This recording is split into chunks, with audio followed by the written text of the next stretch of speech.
I recall it being sort of 10 or 12 months of hell getting these shots done, and it was because the render times were so horrendously long.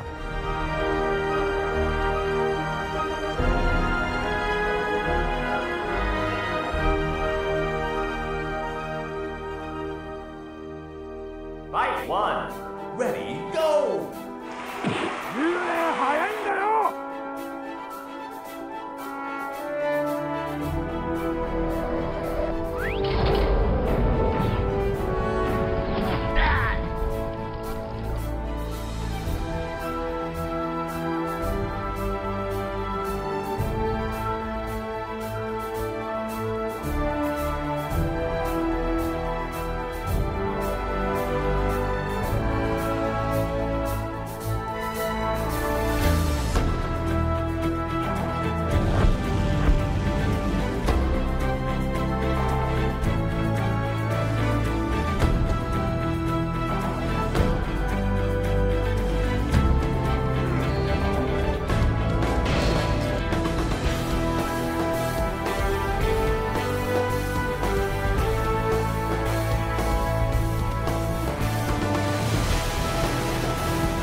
Ladies and gentlemen, please welcome NVIDIA founder and CEO, Jensen Huang.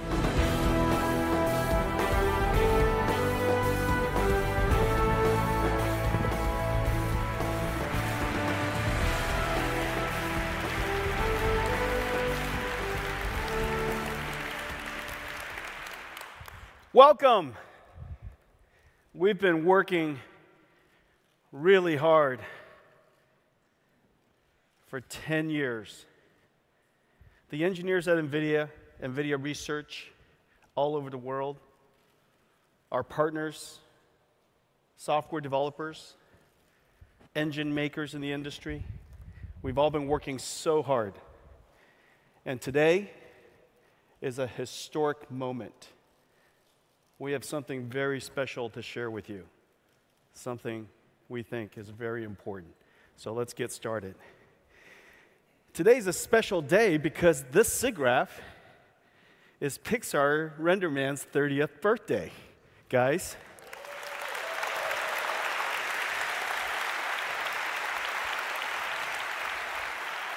That's worth a celebration.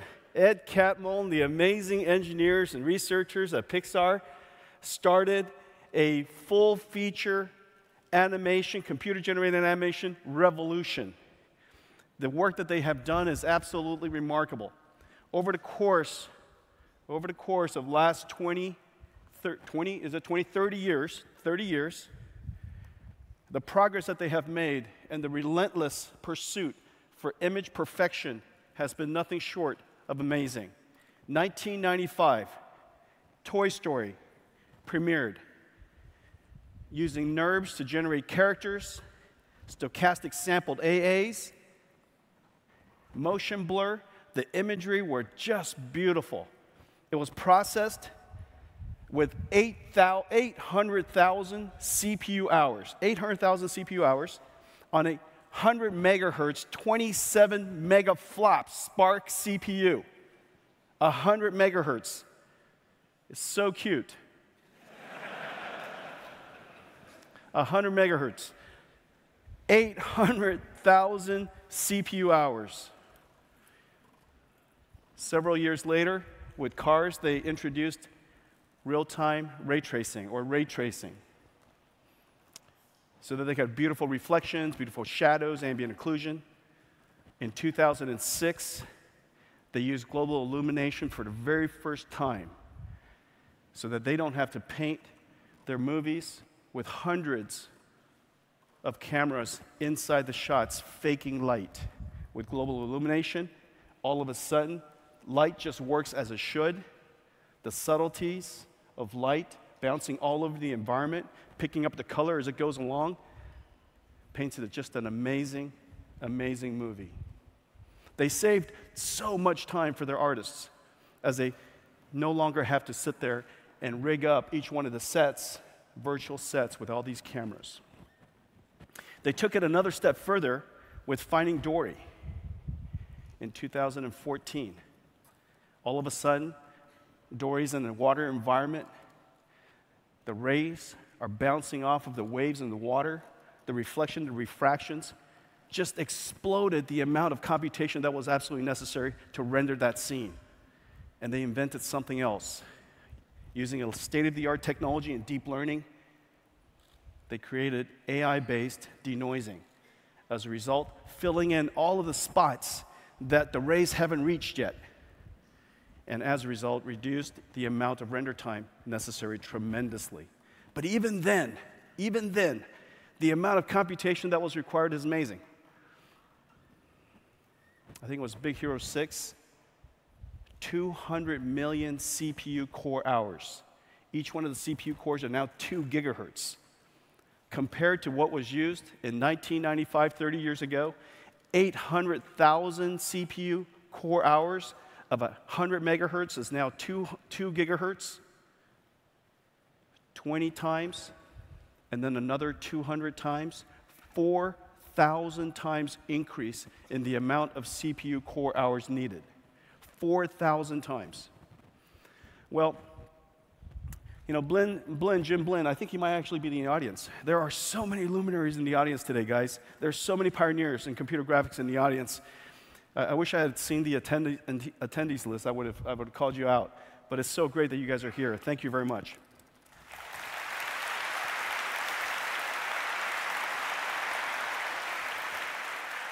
Henry Fuchs, I think Ivan Sutherland might be in the audience.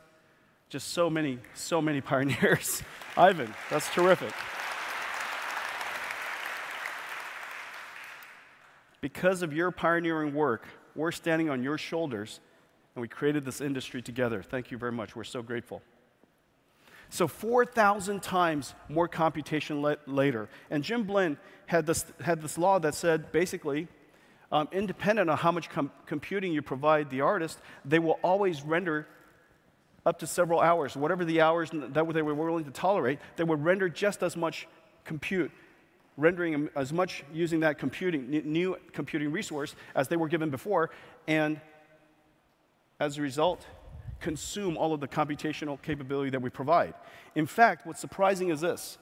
Now, of course, you guys know that for the last several years, Moore's Law has really come to an end. We can't get transistors to go any faster without consuming even more power.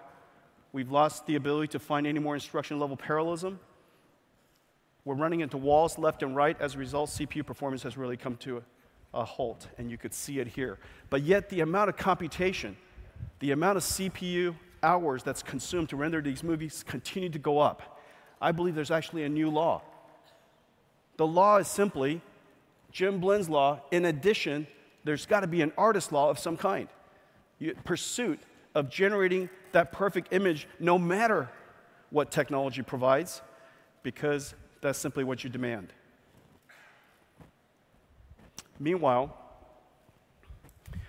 25 years ago this year, we started NVIDIA, and our pursuit was to generate the most amazing imagery in a 30th of a second. Instead of generating the most amazing image within a production time and a production budget, we had to generate the most amazing image within a 30th of a second and at the price point that consumers would pay for. That curve looks like this. Our first contribution was the introduction of GeForce 256, the first GeForce, the first processor that did all of the geometry transformation, lighting transformation in hardware. And then several years later, in 2006, I think it was it 2006, 2003, we introduced GeForce 3, the world's first programmable shader. And then in 2006, we introduced our single most important GPU ever, the world's first compute GPU, the first CUDA GPU. The rate of progress has been completely astounding. And the reason for that is this. We've been able to operate and optimize performance across the entire stack. By working with APIs and engines and software developers, we've been able to remove bottlenecks and innovate and create new ideas that makes it possible for us to break Moore's law. And that's the reason why the accelerated computing law, the GPU accelerated computing law, has moved so much faster, but it requires us to all work as one team. This is the world's most demanding co-design challenge, where software developers, algorithm developers, tools developers are all working together to create one amazing experience. And you can see our track record. Completely unbelievable. That horsepower and that performance has been put to great use. We've been pursuing the path to photoreal, and there are so much progress.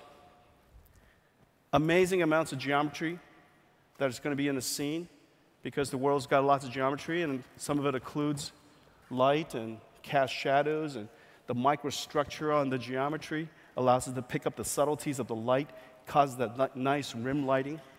Using cameras with lots and lots of shots to reconstruct a photorealistic environment, to model and to create photorealistic textures.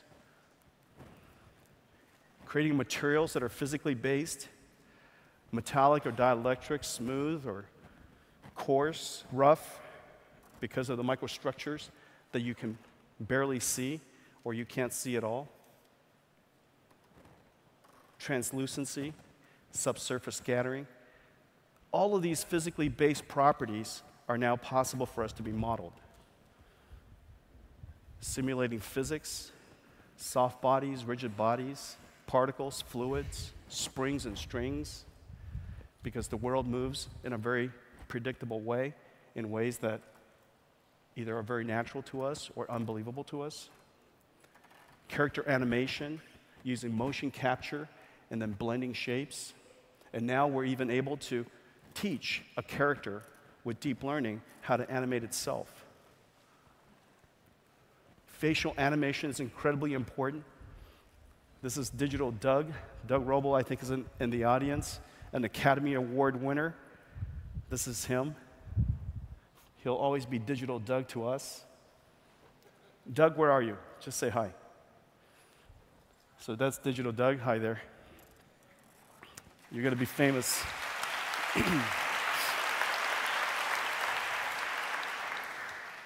Very attractive guy.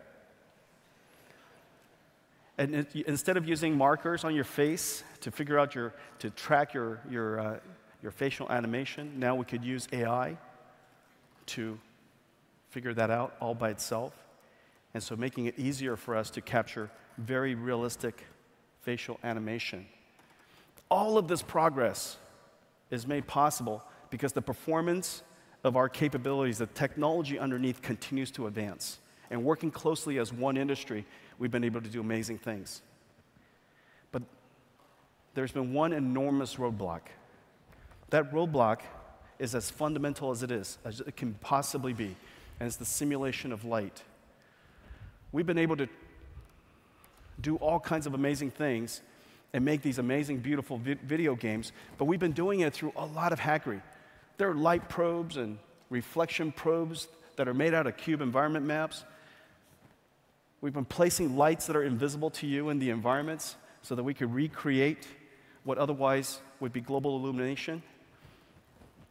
This roadblock has been the endeavor of computer scientists and computer graphics engineers since Turner Whitted first wrote about it in 1979. Turner Whitted is now a researcher at NVIDIA, and he described a really elegant architecture, a really elegant algorithm called the multi-bounce recursive ray tracing algorithm.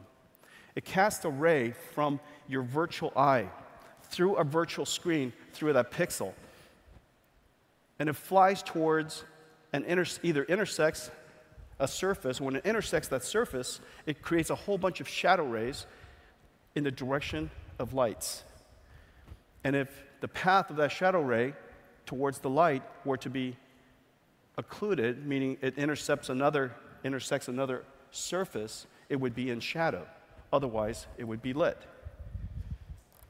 But it goes further.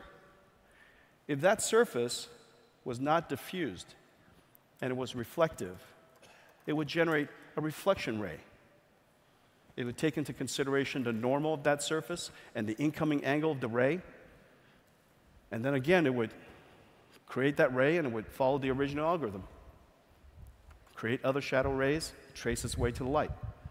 And if it turns out to be a refractive surface, it would obey Snell's law, and it would bend according to the medium, generate more rays, and then follow the original algorithm. Hits another surface. If it intersects another surface, creates a whole bunch more shadow rays. And then when it's all done with that, it would figure out how to illuminate that surface by shading it. Well, it turns out this algorithm, as elegant as it is incredibly computationally intensive. And the reason for that is because there are billions of rays and there are millions and millions of polygons in the scene. And so computing it is extraordinary. Well, at the time that he wrote the paper, he used the VAX, which is a mini computer. At the time, it was probably $1.5 million. And it took him 1.5 hours to simulate one frame. So he was basically doing about 60 pixels per second. 60 pixels per second. These days, we do 60 frames per second, but he does 60 pixels per second. That's also incredibly cute. 60 pixels per second. And so that's 60 pixels per second. He described that it would take a Cray computer behind every single pixel, to generate real-time ray tracing. It turns out his estimates were pretty close.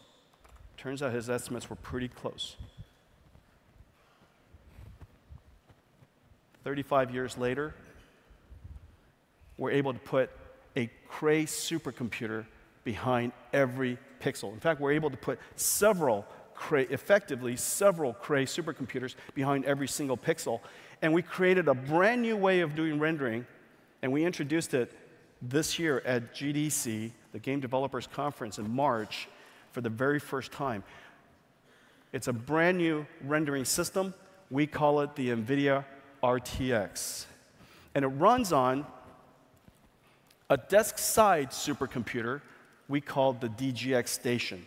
It requires 4 of our highest performance GPUs, the same GPUs that are now powering our nation's fastest supercomputer, the fastest supercomputer in the world, called the Tesla V100. It takes 4 of those, all connected together, working simultaneously, generating 5 rays per pixel to simulate what you're about to see in real time. The engineers and the artists working together from Industrial Light and Magic, Epic, Tim Sweeney's company, and NVIDIA worked together on creating this first-time, fully ray-traced, amazing footage. This is all completely done in real time. Let's roll it.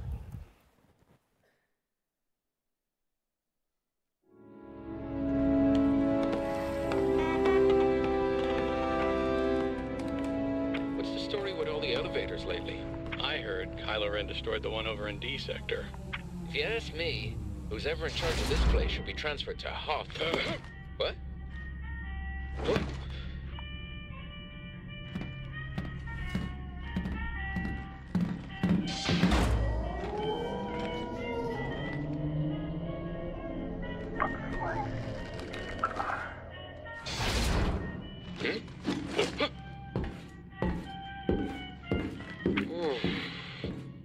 You think she heard us? Yeah, I think she heard us. At least we blend in for once.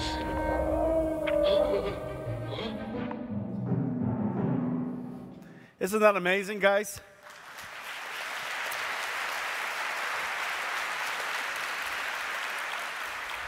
Running on a supercomputer, generating 5 rays per pixel, it was able to do reflections, inner reflections, area lights, dynamic area lights, and all the wonderful soft shadows that you saw. Unbelievable achievement. Well, ladies and gentlemen, I have a surprise for you. It turns out that what you just saw is a little faster than what we did. Give me a second. This is an intricate process, and I'll show you why in just a second. It turns out it was running on this. Just one single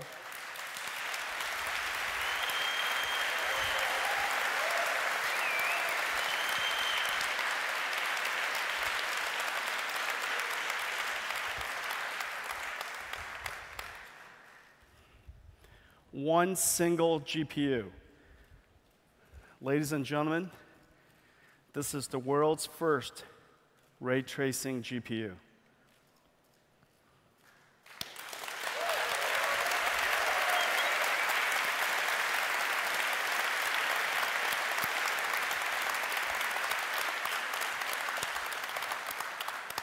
What do you think about the design? Now, the concentration in my face is because the reflections on this graphics card works perfectly.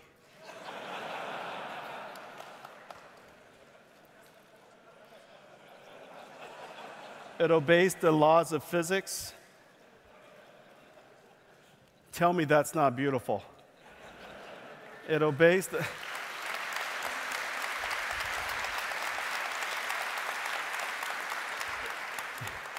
If you were to create the world's first ray tracing GPU, why wouldn't it look like this? You're asking, how does he do that? As it turns out, the Force. Is that beautiful? This is the world's first ray tracing GPU. We call it the Quadro RTX family. There's several versions of it. The performance is absolutely incredible. Up to 10 gigaраys per second. 10 gigaраys per second. Just to put it in perspective, the fastest CPU in the world with a whole bunch of cores in it can probably do a few 100,000, a couple of 200,000-300,000 rays per second. 10 gigaраys per second. 10 gigaраys per second. It's even fun to say. When was the first time that anybody ever used the word gigaраys? We use teraflops, but we've never used the word gigaраys. This is the world's first gigaray GPU. How many rays you got? Gigaраys.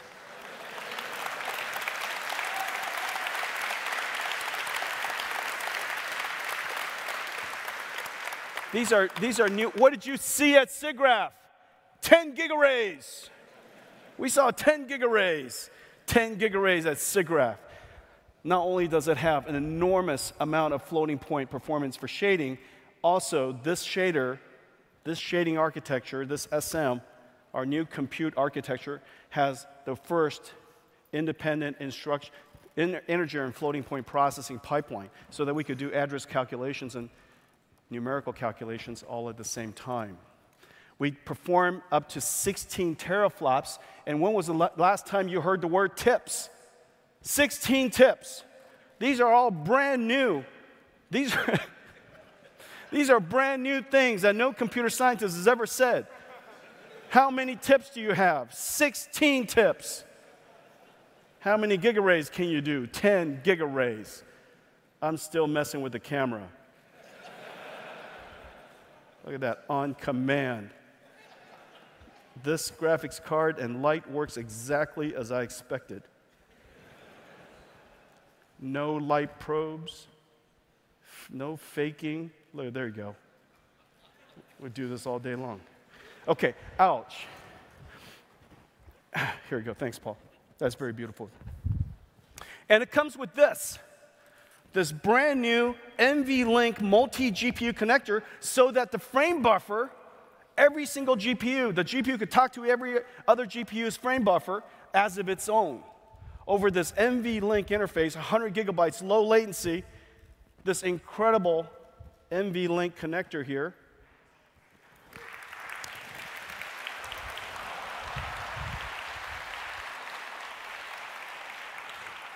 Stop messing around. Let's get back to work. All right. Okay. So the highest end Quadro, also powered by this Turing GPU, has 500 trillion tensor operations per second. 500 trillion tensor operations per second.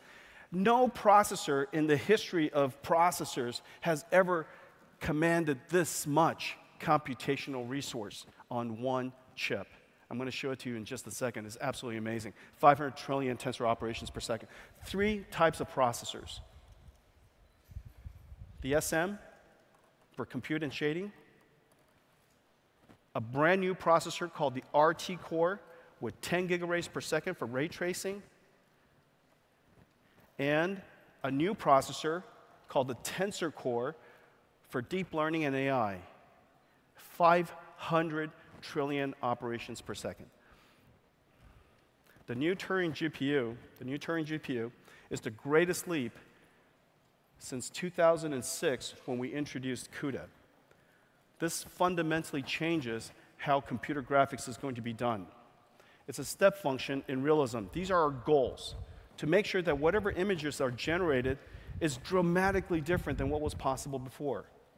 That we invent a new computing model that takes advantage of the efficiencies of rasterization, but the realistic simulation of light for shadows and reflections and area lights, refractions, and all of those translucencies and all of those effects that are so difficult with rasterization, to combine it with compute and also artificial intelligence, to make all of this work together in an operable way, so that developers could create the amazing imageries that they would like to dream to do.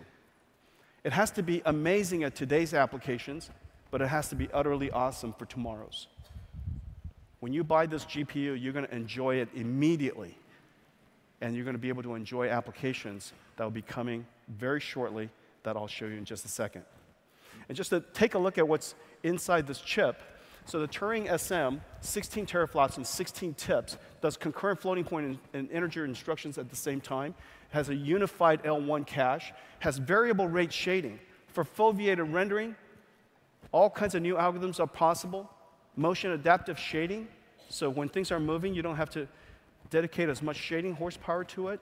For different areas that you might be able to reduce the amount of shading horsepower dedicated to it because the content's not changing very much. So all kinds of new algorithms are now possible so that we can conserve the shading horsepower to create and dedicate it and focus that computing resource where you might need it most. The RT core, 10 gigabaytes per second, it has an accelerator that accelerates the BVH, the bounding volume hierarchy acceleration structure. Basically, when you look into a scene, there are all these geometries. The geometries are encapsulated in these bounding volumes. These bounding volumes are created in real time. And this bounding volume inside has subparts in the geometry, and they have sub-bounding volumes. When an ray intersects one box, you can dismiss all of the other boxes because they're not going to be in the ray. That allows you to figure out, as quickly as possible, test of all the rays that you're sending into the scene, which ray intersects with which surface and which primitive. That test is so computationally intensive. For the longest time, people thought that it would never be possible to do on a GPU until now. That's why it took 10 years of research.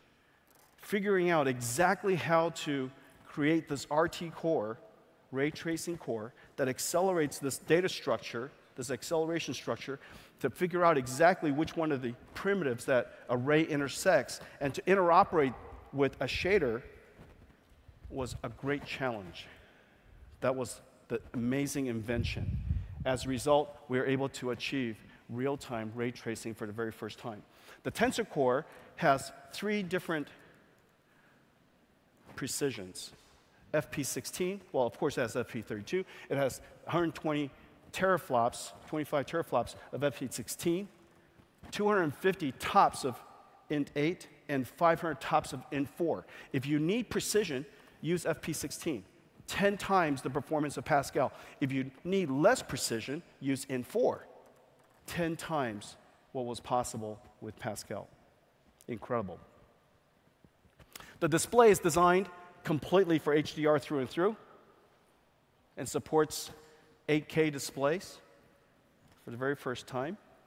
Video is designed to be able to encode 8K and to do so with the highest level of quality, reducing your bit rate. So if we wanted to stream graphics or remote graphics from far away, we could do so incredibly well for the very first time. And has this NVLink that connects multiple GPUs so that the frame buffer is essentially additive. Giant frame buffers. If you compare it to Pascal, it looks a little bit like this. Pascal was 11.8 billion transistors, 471 millimeters squared, 24 gigabytes at 10 gigahertz. Turing is 1.6 times bigger, 19 billion transistors. It's the largest processor the world has ever made, short of just one other. And that one other is called the Volta V100 that's used to power supercomputers all over the world. Turing is 754 millimeters squared. If you ever get to see 754 millimeters squared, it's just gigantic. And has the ability to drive 48 plus 48 gigabytes of frame buffer, a giant frame buffer. The largest Titan X today is 12 gigabytes. Now, with Quadro RTX, we have a 96 gigabyte frame buffer. If you compare it like this, 13 teraflops is now 16 plus 16 tips. So both, instead of having to wait between floating point or integer, we can now do floating point and an integer at the same time. Instead of 50 tops of Int8, we now have a tensor core that can either do 125 teraflops for precision in inference, or 500 tops of Int4. And then, of course, a brand new processor called RT Core. There's a brand new software stack. In order to bring all of this to life is software and algorithms and libraries and SDKs and tools. This is the first rendering architecture that supports this hybrid approach of rendering. Interoperability between rasterization and ray tracing and compute and AI. It supports optics, Vulkan, and Microsoft DXR. There's a plug-in architecture for deep learning so that we could create models for super resolution, for example, for denoising, for example, for frame interpolation, for example. All kinds of new special effects are going to be possible because of this architecture, and it runs it on the tensor core. The tensor core is so fast, it makes it possible for us to create these really sophisticated models, deep learning models, and run it in real time. Today, we're also announcing that we're going to open source a really, really fantastic piece of work called the NVIDIA MDL, Material Description Language, a high-level programming language that captures the properties, the physical properties of materials and its reflectance functions, its metalness and dielectric, smoothness or roughness, all captured in this thing called a bidirectional reflectance scattering function. On first principles, capture the properties of materials and makes it possible for us to then interchange it between applications. We're also announcing today that we're working closely with Pixar, and we're going to support the universal scene description language so that content could move in and out of tools, from Maya to RenderMan to post effects.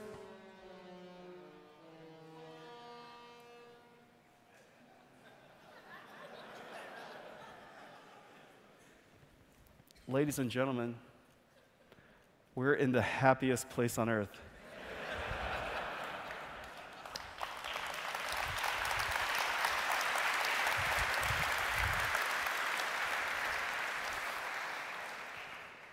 I had that done just for you.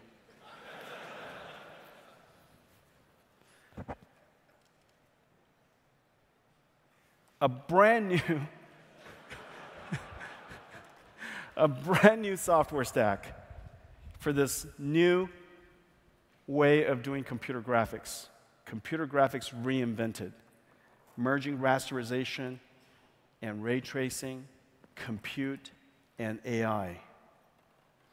Well, our goal, of course, is to create amazing imagery. And this is a wonderful way to inspire us. The Cornell box. It was designed so that it's easy for us to compare and determine the accuracy of a rendered image to a box to images that was taken from a camera. This was the work out of Cornell when they were, I think they were, wrote the first paper that was presented here about multiple diffused objects and lighting between them. And so that was, I forget how many years ago it was, but this is an example of the Cornell box. Well, let's show you what today's computer graphics looks like. So Omar, okay. So we're going to step through this very quickly, just give you a sense of the progress of computer graphics. This is traditional graphics, and this is a point light, and you have different materials on it.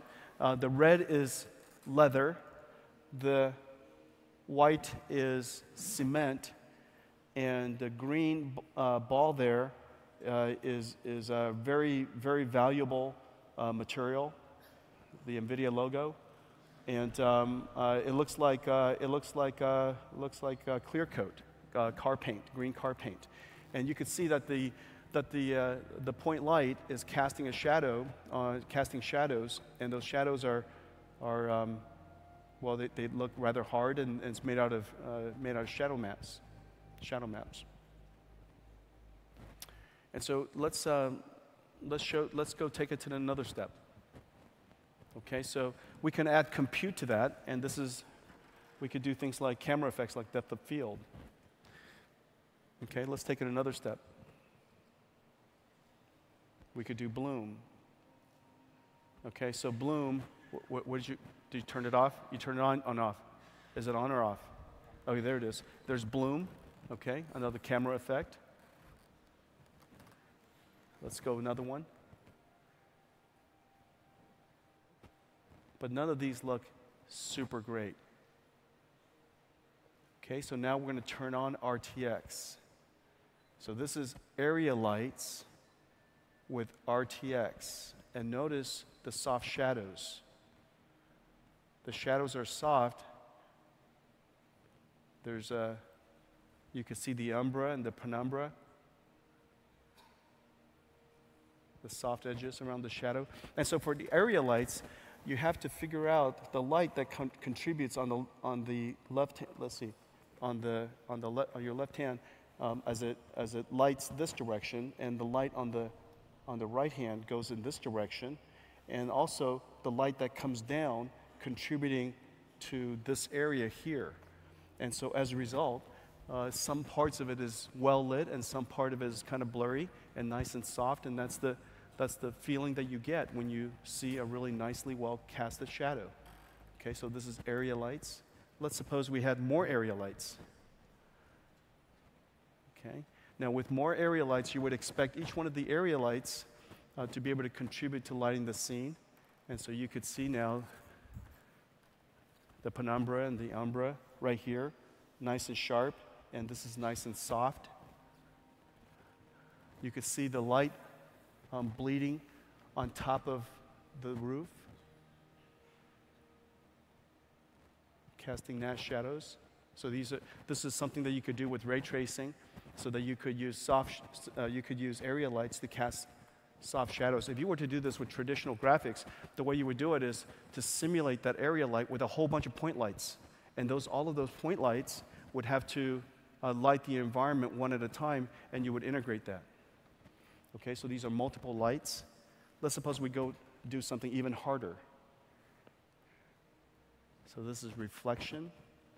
Reflections are hard to do using traditional computer graphics, and the way that we do it is to create an environment map, and that environment map would now be a texture map that's looked up. as we figure out wherever the normal is, so we look it up towards the cube map. Okay, and so now we use ray tracing to create the reflections, and it looks proper. And you could see that there's a line, that edge right up on the top is actually a reflection of that crease up there on the wall. And that on that side of it, it's white. On this side of it, you see the rest of the walls. Okay, let's take another step forward, Omer. And this is diffuse reflection. Diffuse reflection, adding roughness to the ball. Okay, another one. Adding refraction. This is another ray traced effect that works incredibly well and just works nicely. However, there's something looks wrong down here, Omar. That doesn't look quite right. There's an effect called caustics as light accumulates. There you go. So that's caustics. Another effect that's very possible to do with ray tracing. Now this is a mixture of ray tracing and rasterization. Suppose we went to path tracing. Suppose we did global illumination. Wow. Ladies and gentlemen, all of this is just working right out of the pipeline, and this is the benefits.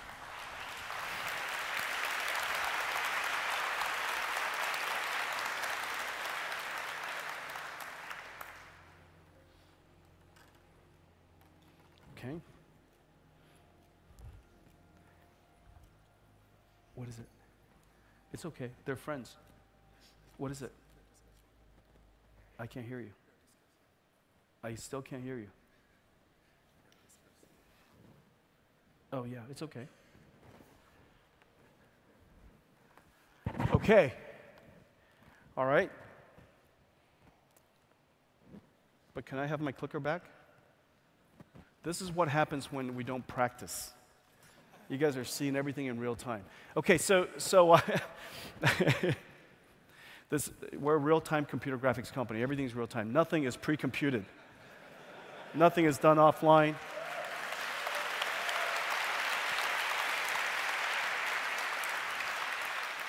No lights are baked.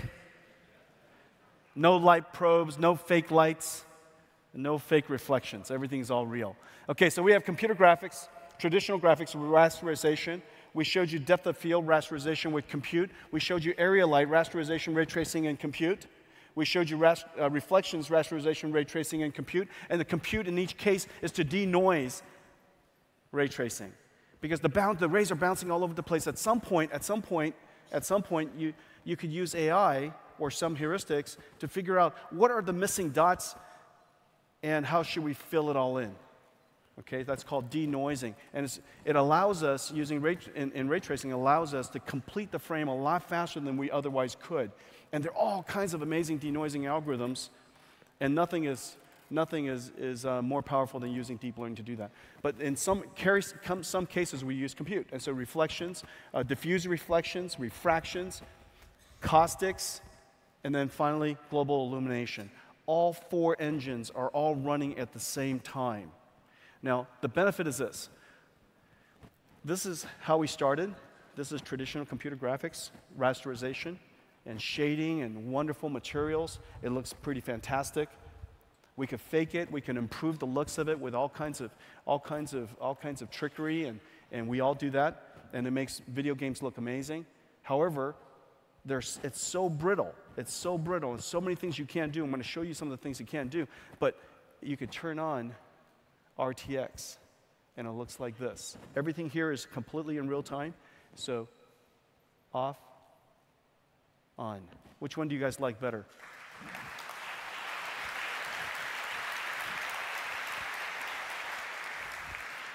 Before Turing, after Turing. Before Turing, after Turing. Okay, so what we did is we put everything together into a really short clip. What you're about to see is completely in real time. All the reflections, all the refractions, all the shadows, the area lights, the GI, everything is being done in real time. Okay? Ignatius, let's run it.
Amazing. You guys, you absolutely have to go to our booth and take a look at all of this in real time on a real display. The display in this room doesn't give it anywhere near justice. And I'm looking at it on my display, and it's absolutely beautiful. So you guys absolutely have to go do that. Guys, that's fantastic. Good job.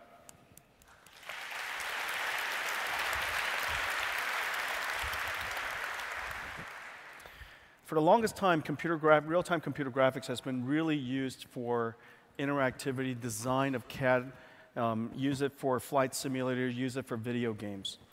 The market, the industry that relies on visualization, photorealistic visualization, is absolutely gigantic. However, it's never been able to use GPUs. It's never been able to have the benefit of acceleration because the requirements are photoreal.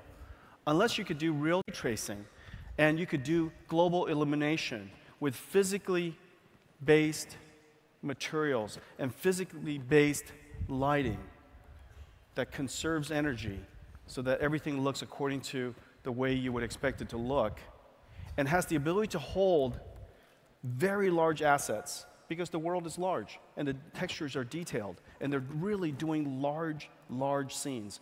Until you could do that, it's simply impossible to take advantage of acceleration for most of these markets. And they're all completely run on CPUs today.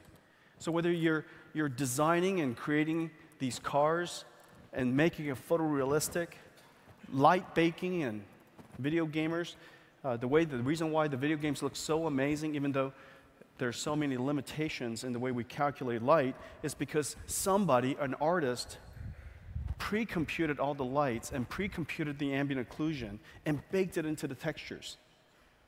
And as a result, when you see the video game, it's incredibly beautiful. However, the lights can't move. The environment can't be nearly as interactive. We've been trying to solve that problem for a very long time. Today, we still use light baking and pre-computing to do so. Architectural engineering and design. Unless it looks like it's going to look, it's really impossible to use the image. And today's architecture, they're not large brown buildings and large structural buildings. They're buildings that are basically gigantic products, beautiful, gigantic products. And they want you to feel the experience of being in it. And without understanding the effects of light and how light responds in that entire environment, it's really, really hard to convey the sensation that you would ultimately get when you're in the building. Visualization. Every catalog today is largely rendered. The reason why it's rendered is because it's more flexible, obviously, and because it's cheaper. It's cheaper than setting up all these different stages, sets and stages. IKEA's print catalog are all rendered, meticulously rendered on render farms, one image at a time. And even that saves them money. And you guys know, of course, whether it's full feature-length animations or special effects, all rendered with large render farms. For the very first time, NVIDIA RTX is making it possible for us to bring accelerated workflows and acceleration to this market. It turns out there's another birthday. This is the 70th birthday of Porsche. And they created an amazing trailer. I want to share it with you.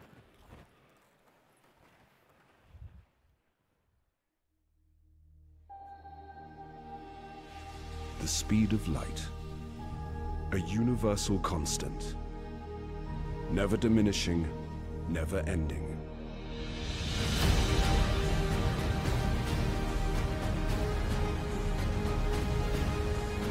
"70 years of unrelenting progress.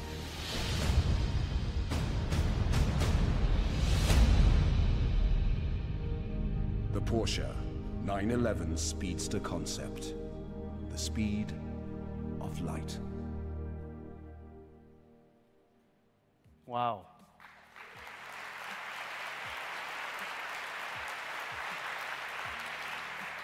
Now, just imagine, in order to create that trailer, the reflections has to look right. The materials have to be physically based. So when light strikes it, it creates the right appearance. The reflections are dynamic. It's flowing over the car. There's global illumination, soft shadows, the little tiny creases, reflection and refraction off the windshield. This image is so subtle, it's simply not possible to rasterize it. Well, as it turns out, what you saw just now, it was not a movie. It's completely in real time. Ignacio?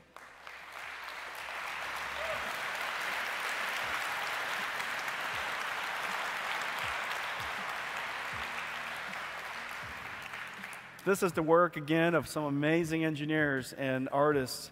We work so closely with the team at Unreal, Epic, and the Unreal Engine team.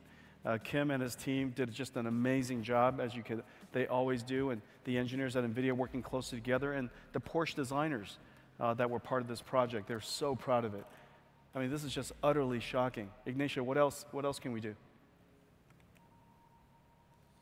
Area lights, the soft shadows across the area light.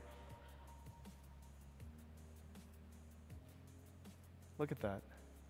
Everything is completely real time. Global illumination. You could see some of the light just leaking right into the cabin.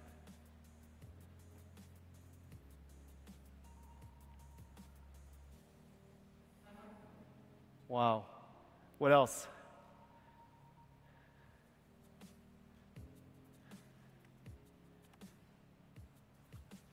Dynamic reflections. Can't do that with rasterization. No, look at the reflection off the windshield. Everything is all ray traced. Is Kim there? Where's Kim? Yeah. Kim, what do you think?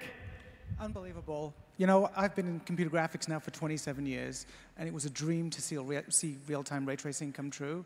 And I think over the next decade, we're going to see such amazing capabilities of your hardware, powering, interactive experiences, movies and games. They're going to look the same. Photorealism, absolute photorealism is within our grasp now. It's amazing. Kim, that's just amazing work you guys did. Thank you.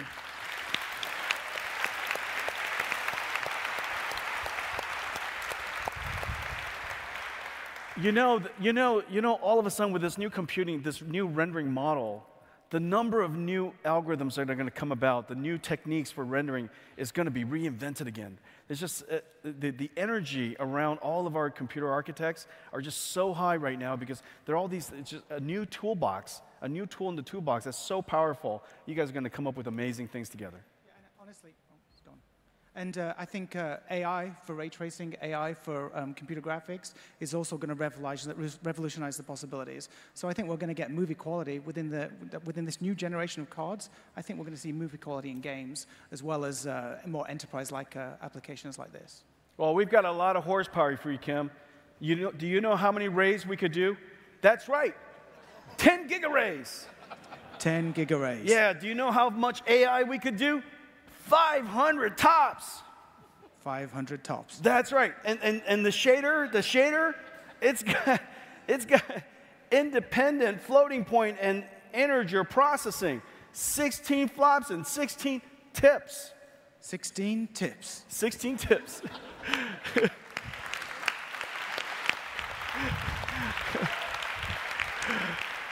I love you, man. You're awesome. That's just amazing, guys. Isn't that beautiful? The work of Epic, they're just amazing.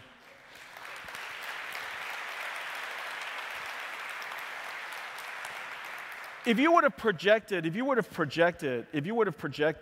from DGX Station to where we would have finally expected to see this on one graphics card, we expected something along the lines of 5 to 10 years. Something along the lines of 5 to 10 years. Because of two fundamentally new technology, we were able to bring it to today. And those two technologies is exactly what Kim was saying earlier, ray tracing acceleration with the RT core, and then deep learning with the tensor core. By combining those two technologies with what we did before, rasterization and shading and compute, all of a sudden we gave ourselves just an enormous boost, and we pulled in ray tracing somewhere between 5 to 10 years. And everybody is surprised. Everybody is shocked. All the developers we're working with, it's just amazing that we can basically cast as many shadow rays as we want. Reflection rays and refraction rays are much, much more expensive, but even then, we could cast a whole bunch of them. The ability to be able to do ray tracing at 10 gigarays per second is really, really quite powerful. The performance, when you compare that with what we're currently experiencing, so this is what you're looking at on top, is essentially what you would get if you had DGX Station. The architecture that's inside DGX Station for computer graphics is essentially what you're looking at, Pascal. Okay? And with some of it is used for rasterization, some of it's used for shading, and a lot of it is used for tracing the rays. A lot of it is used for tracing the rays. There's a few technologies that when in combination in this RTX platform, when you put them together, does this. Isn't that amazing, guys?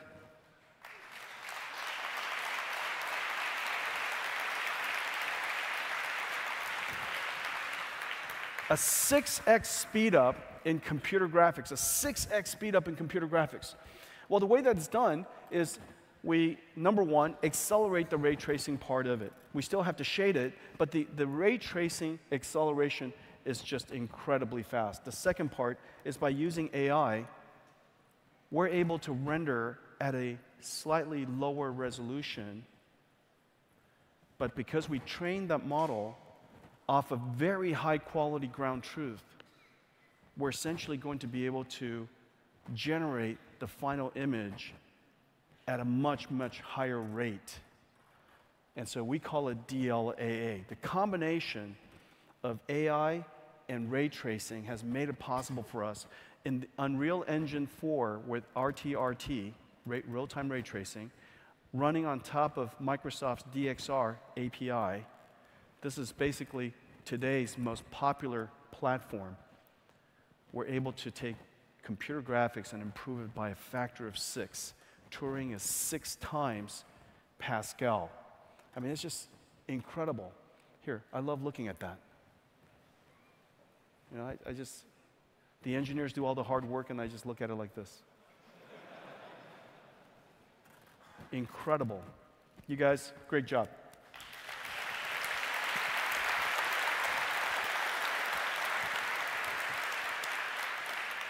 One of the most important things you'll see, and Kim was alluding to it, is that we're going to use AI in so many different parts of our graphics pipeline. One of them is anti-aliasing. As I was mentioning earlier, we use a temporally stable, not a temporarily stable, a temporally stable convolutional autoencoder. We teach this autoencoder from ground truth that was generated from 64 samples, jittered samples of a rendering. Imagine, it's basically, you render the same image 64 times, we jitter the samples, and then we use a very high quality filter, and we combine it all together into one, and it becomes one frame of a ground truth. We create a whole bunch of those, and we teach this neural network how to take an image and generate that. We teach an AI network, after we're done training it, you'll give it an image, and it will automatically generate a much higher quality image. As a result, we could start with a lower resolution image, and the result is a higher quality than a higher resolution image. Really, really quite amazing. The power of deep learning. High quality motion image generation.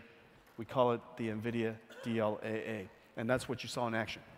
As a result, the combination of ray tracing, faster shading, DLAA because of the tensor core, these 3 processors working together, Turing was able to accelerate the rendering time by a factor of 6. Architectural design needs photorealistic images. These scenes, to an architect, has to be photoreal so that they could convey the sensation of the environment to their clients. To do this is incredibly challenging, and the reason for that is because in most of these rooms, light is largely indirect. It comes in, it bounces around, and it picks up the nuances of the surface it strikes, and it bounces around until a full scene, what you experience to be a really natural environment. The light is indirect, materials are physically, obviously physical, and so they have different reflectance properties, and that gives you the sensation of a space. And so we're going to do that with computer graphics. Guys? So this is the Rosewood in Bangkok, and before we show you, this is really amazing. So we created this visualizer, this viewer, and it's connected to the Revit, in this case, and SolidWorks. Between SolidWorks and Revit, you could modify and edit right there in the tool, and it will show up instantly in the viewer. And the viewer is powered by RTX.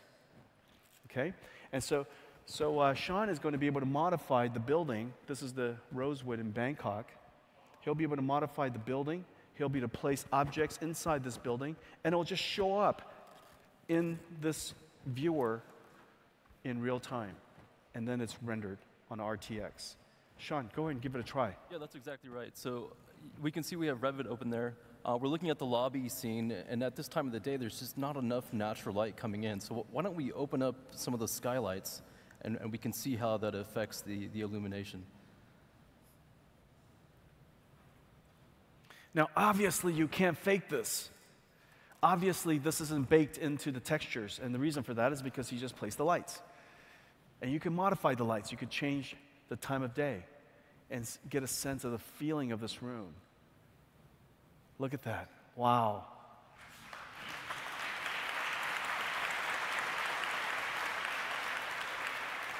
Marble looks like marble, that whatever that horse thing is made out of looks like whatever that horse thing is made out of. You know? I don't know what it is, but it looks right. If we go a little deeper into the scene, we can see, this kind of lobby feature here by the elevators. And it's kind of a great opportunity. Hallways are obviously super hard, right, Sean? So we can import an object here from SOLIDWORKS and simply see how changing the materials in SOLIDWORKS is actually changes the look and feel of the space. This is Jeff Koontz's dog, shiny dog. We love shiny dogs. Wow. Wow.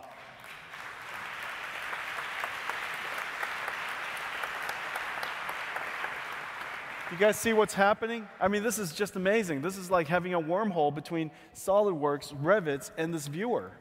It's just incredible. Okay, is anything else? Shiny dog? That's what we wanted to show for now. That's beautiful. Look at the reflection of the sun right back there. It's just incredible, the bloom there. Okay, ladies and gentlemen, using RTX for architectural engineering and design.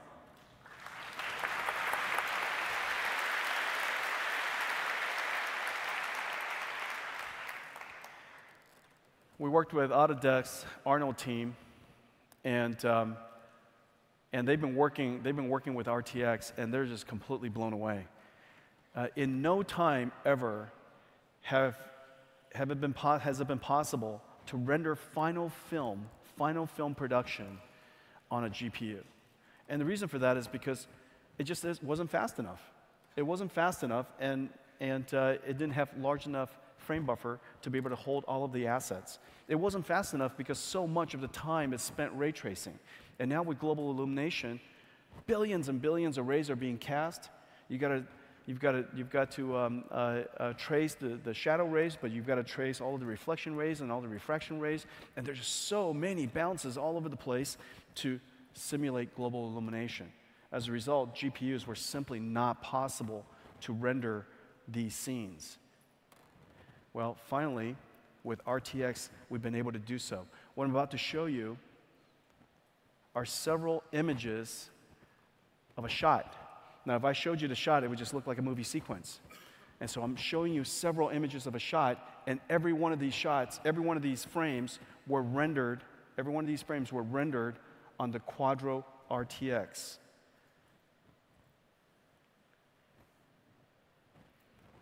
Final film quality for the very first time.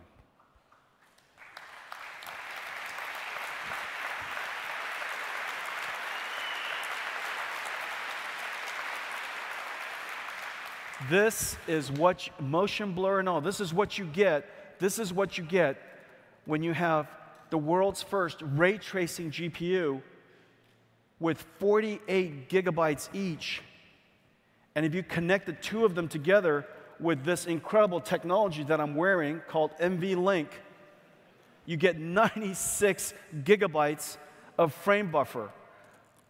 And that captures about as large scenes as most do. And so, for the very first time, we're able to ray trace final film production quality assets. Well, we created a server called the RTX server, and it's designed for production rendering with full global illumination. And this production server is really quite amazing. This one server with 8 GPUs, will allow you to speed up your final film rendering. And it's designed to be remoted. It sits in a data center. It could be your render farm. It could also be your workstation. It could be your RenderMan workstation. It could be your Maya workstation. It could be your Nuke workstation. Every single application in the DCC universe is compatible with the software layer that we created called Quadro Infinity. You can put this in your data center, it becomes your workstation, and whenever you're not using it as a workstation, is your render server. The rendering time goes down from hours to minutes. And so let's take a look at what that means. Suppose You know, most of these data centers, as you know, most of these data centers, these render farms, most production, it's not unusual for production costs to be $100+ million. And 20% of that, $20 million of it, is very typically assigned to the render farm. I'm showing you here just $2 million, 1/10 of a render farm. This is not quite a farm. This is probably just a garden. Okay? So this is a render garden. Now, no feature production could do with such a small server farm. But I'm just going to show you this little part for illustration purposes. 240 dual CPU, 12-core Skylakes, 144,000 watts, $2 million. That's what you're looking at. If we wanted to have the same throughput on the RTX server, this is what it looks like. You guys ready?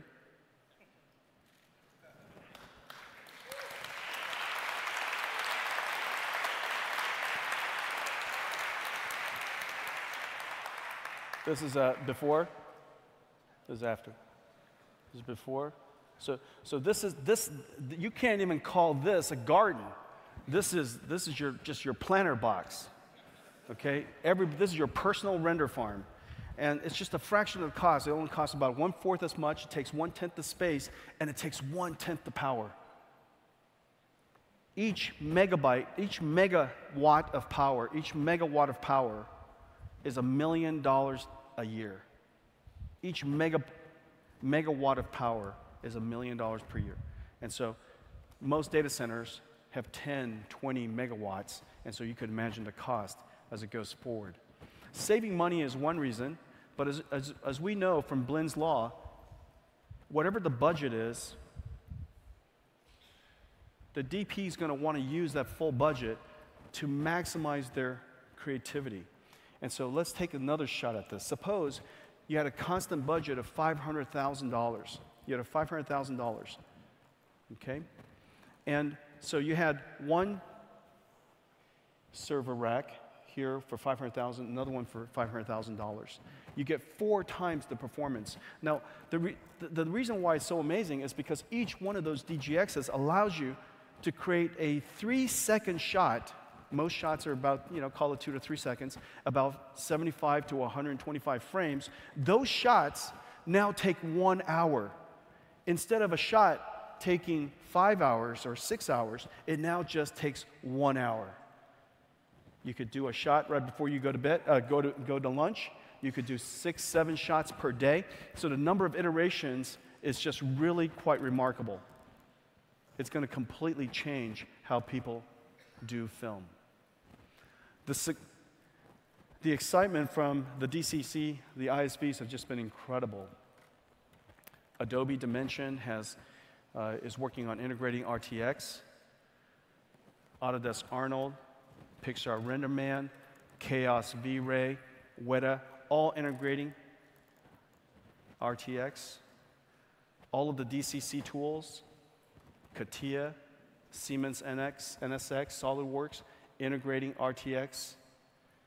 The number of software developers that have come out to embrace this platform is like nothing I've ever seen.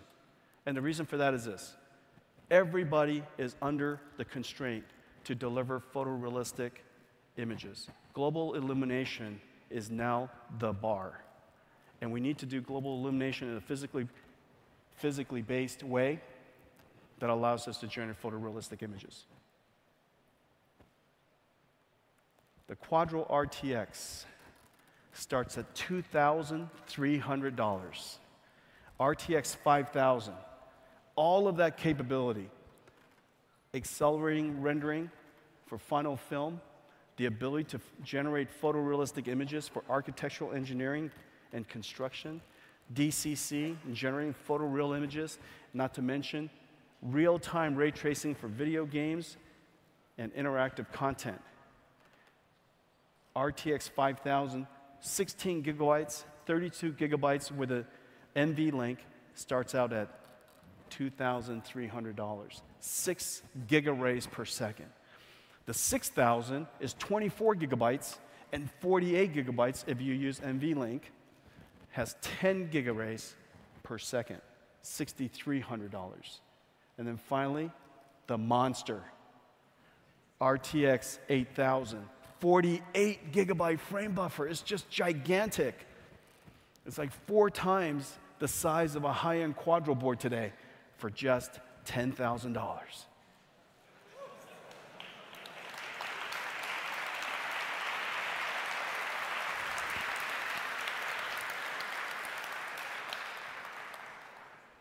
It's a steal. The important thing to remember is this: the more you buy, the more you save. The more you buy, the more you save. Every single world-class global system maker has jumped onto RTX. You're going to have workstations, amazing new workstations. You're going to have servers of all different sizes, 1 GPU, 2 GPU, 4 GPU, 8 GPUs. They're going to come in all different sizes and shapes. Quadro RTX is going to be available all over the world. So this is it. NVIDIA Turing, graphics reinvented. There's no question in my mind, this is the single greatest leap that we have ever made in one generation. This is the most important GPU we've created since NVIDIA CUDA. Turing delivers 6 times the performance of real-time ray tracing over Pascal, the highest performance GPU in the world today. The Quadro RTX 8000, 6000, 5000, the world's first ray tracing GPU, supporting a complicated stack that has been integrated into ISVs all over the world. The Quadro RTX systems allows you to do 7 shots in one day. 7 shots in one day. Who doesn't want 7 shots in a day? And then for the very first time, after all these years, we've been able to build something that the visualization industry, the $250 billion visual effects industry, for the very first time, we can enable them to be accelerated so that we can change their workflow, so we enable them to do more with the same budget. What do you guys think?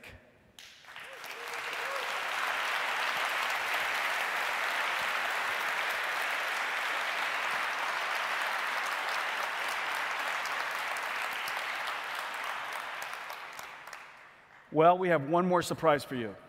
The guys have been working really, really hard on this. What you're about to see is completely in real time. You're going to see reflections. You're going to see inner reflections. You're going to see wonderful shadows from area lights. You're going to see ambient occlusion. You're going to see the effects of global illumination. Everything is going to be dynamic. You're going to see physically based materials, so the materials look real. You're going to see everything, and it's going to be in real time. Everything is in real time, running on a Turing. This is what the new Turing can do. Before I say goodbye, I want to thank all of you for coming to our launch. We're so excited about the Turing launch. I appreciate the support of literally every single developer in the DCC industry. The embrace that you have given us for NVIDIA RTX is nothing short of astounding. And the reason for that is I believe you all see, for the very first time, we could take a giant leap and redefine what computer graphics is. Computer graphics will never look the same again. It'll never look the same again. And the support has been phenomenal. So I want to thank all of you for that. I also want to thank all of the audience who are the pioneers of this industry. Because of the work that you have done, it has allowed us to stand on your shoulders to create what you see today. So ladies and gentlemen, I want to thank all of you. Thanks for coming to our launch. The team is going to show you something that is utterly unbelievable.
Thank you.